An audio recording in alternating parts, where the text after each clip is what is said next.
नमस्कार, जय हिंद। मैं मोहन पाठक और बात करेंगे राहुल गांधी की। राहुल गांधी ने कुछ ऐसी बातें कर दी हैं जो मीडिया की सुर्खियां कई दिनों से बनी हुई हैं। लगभग 2 से 3 दिनों से मीडिया में ये चीज़ें छप रही हैं और इस पर चर्चा बन रही है। तो जब चर्चा हो रही है और बात हो रही है आरक्षण पर, भारत में आरक्षण एक बहुत बड़ा मुद्दा है। आपको बता दें कि बांग्लादेश में आरक्षण के ही मुद्दे पर बांग्लादेश की सरकार बर्खास्त की गई और वहाँ पर अंतरिम सरकार चल रही है। और उसके बाद हिंदुओं के साथ कितने अत्याचार हुए और अल्पसंख्यकों के साथ कितना अत्याचार हुए, वो चीज़ें आपने वहाँ पे देखी होंगी। लेकिन भारत का मामला थोड़ा कुछ अलग है। बांग्लादेश का मामला अलग था, भारत का मामला अलग है। भारत में आरक्षण की एक कैटेगरी फिक्स है कि इस वर्ग को इतना आरक्षण मिलेगा, इस वर्ग को इतना आरक्षण मिलेगा। और लगभग आरक्षण के प्रावधान जो है 100% में से 50% आरक्षण देने की बात की जाती है कि भारत में 50% से ज़्यादा आरक्षण नहीं दिया जा सकता है। और 50% जो जनरल होगा उसमें सभी लोग आ सकते हैं। ठीक है, कोई भी वर्ग हो, जाति धर्म लिंग का हो, वो उन 50% में आ सकता है। बाकी अदर 50% में सभी लोग होते हैं, आरक्षण वाले होते हैं। लेकिन आपने देखा होगा कि भारत सरकार ने 10% आरक्षण EWS इकोनॉमिक वीकर सेक्शन करके ऐसे बनाया था और उसको जो जनरल का 50% था उसमें से 10% दे दिया था। लेकिन वो इस 50% वाली कैटेगरी को नहीं तोड़ पाया था क्योंकि वो आरक्षण में से, मतलब जो प्रावधान है, प्रावधान में से प्रावधान कर दिया गया है, इसलिए उससे बहुत ज़्यादा प्रॉब्लम नहीं हुई।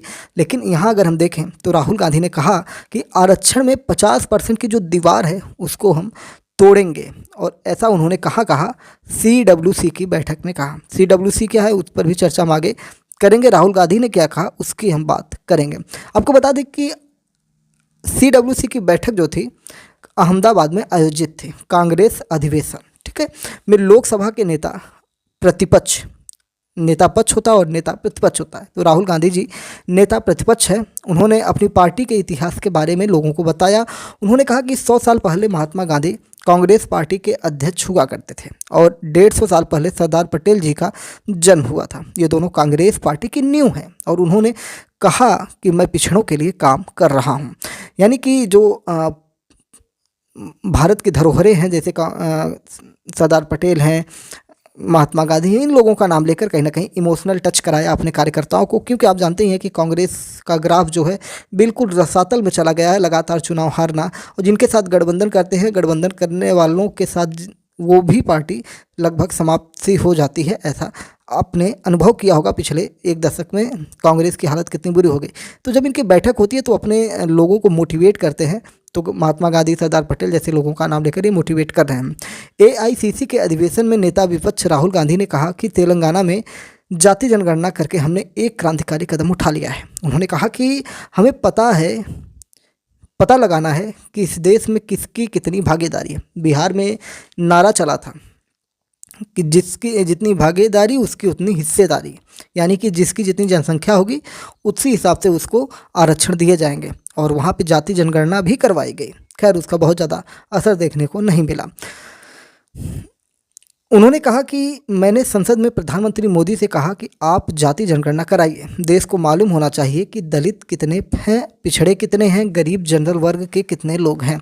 और पहले तो बीजेपी जो थी इस मुद्दे से बड़ा दूर हट रही थी, जाति जनगणना के बहुत ज़्यादा पक्ष में नहीं दिखाई दे रही थी। लेकिन RSS प्रमुख मोहन भागवत के एक बयान के बाद और फिर उसके बाद बीजेपी के ही कुछ बड़े लीडर्स के बयान जब आने शुरू हुए कि जाति जनगणना से बीजेपी को कोई दिक्कत नहीं है, तो भविष्य में जो ये जाति जनगणना का मुद्दा राहुल गांधी का है, कांग्रेस का या इंडिया गठबंधन का है, इंडी अलायंस जिसे कहते हैं, उससे गठबंधन का जो मुद्दा है उसे कहीं ना कहीं खींच लेगी भारतीय जनता पार्टी और फिर उसे अपना मुद्दा बना लेगी। तो उससे सारा खेल ही खत्म हो जाएगा।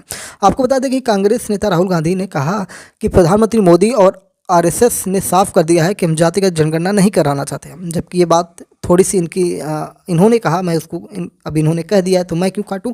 लेकिन हमने जो मीडिया रिपोर्ट्स में बातें चुनाव के दौरान पढ़ी थी उस समय ये हमने जाना था, हमें समझ में आया था कि भविष्य में जाति जनगणना का मुद्दा भारतीय जनता पार्टी खुद ही खींच लेगी और वो जाति जनगणना करवा सकती है। और इसको करवाने में कोई दिक्कत नहीं है। जाति जनगणना, जब देश में अभी जनगणना हुई ही नहीं है, कोविड के चलते जनगणना कैंसिल हो गई थी, और जैसे ही जनगणना होगी, अगर मुद्दा स्पष्ट रहा तो जाति जनगणना भी उसी में करवा लेंगे।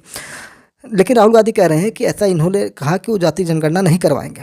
हम छिपाना चाहते हैं, मैंने बोल दिया, आप छिपाइए जितना छुपाना है, हम यहीं से जातिगत जनगणना पास करेंगे। मैं फिर से दोहरा के कह रहा हूँ कि 50% आरक्षण की जो दीवार है इसको हम पूरे देश में तोड़ देंगे। हम आरक्षण में 50% की दीवार को तोड़ेंगे। हमने जो तेलंगाना में किया वही हम दिल्ली में और पूरे हिंदुस्तान के लिए करने जा रहे हैं। यानी कि कहीं ना कहीं पॉलिटिकल माइलेज और पॉलिटिक्स से प्रेरित बयान आप देख सकते हैं, और ये 2029 की तैयारी में लग चुके हैं और आरक्षण का मुद्दा इनके पास इस समय है।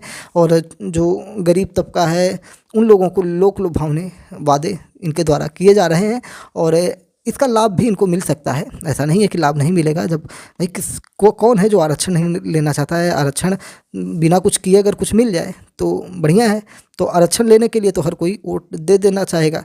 तो आने वाले समय में पता चलेगा कि इनके इन बयानों से क्या असर होने वाला है। राहुल गांधी ने बांग्लादेश और यूएस के टैरिफ मुद्दों पर भी प्रधानमंत्री को घेरा था। उन्होंने कहा कि हमारे प्रधानमंत्री कहीं भी मत्था टेक देते हैं, बांग्लादेश उल्टा बयान देता है, पीएम मोदी उसका साथ देते हैं। ट्रंप ने पीएम मोदी से कहा कि अब गले नहीं टैरिफ लगाएंगे। कहाँ गई पीएम मोदी की 56 इंच की छाती। कटाक्ष करते हुए शब्द बेधी बाणों का तीर चलाते हुए राहुल गांधी ने प्रधानमंत्री नरेंद्र मोदी को खींचा। साथ ही साथ उन्होंने इन सारे मुद्दों को लेते लेते वक्फ कानून जिसे कह सकते हैं, वक्फ कानून, धार्मिक स्वतंत्रता पर जो चीज़ें थी उस पर भी उन्होंने कहा कि नए वक्फ कानून पर राहुल गांधी ने केंद्र सरकार पर निशाना साधा और कहा कि वक्फ कानून धार्मिक स्वतंत्रता और कानून पर आक्रमण है। राहुल गांधी ने कहा कि जिस पार्टी के पास विचारधारा है वही आरएसएस बीजेपी का मुकाबला कर सकती है। हम अंग्रेजों और आरएसएस की विचारधारा से लड़े थे। संविधान में कहीं नहीं लिखा है कि विश्वविद्यालयों के वाइस चांसलर आरएसएस के होंगे। यानी कि हर चीज़ में अगर राहुल गांधी का देखा जाए, आप जब भी इनकी स्पीच देखेंगे या इनके और भी कोई बयान देखेंगे तो उसमें मोदी, अडानी, आरएसएस, मोहन भागवत जैसे शब्द ही आपको देखने को मिलेंगे। फिर गरीब जैसे गरीबी को मुद्दा बनाते रहते हैं। तो इनके अपने मुद्दे स्पष्ट हैं। कहीं भी कुछ भी कार्यक्रम हो वो इतना इनका टॉपिक फिक्स रहता है, इतने पर इनको बोलना ही बोलना, चाहे वो इनकी अपनी सीडब्ल्यूसी की बैठक हो या कोई राजनीतिक रैली में ये दिखाई पड़े।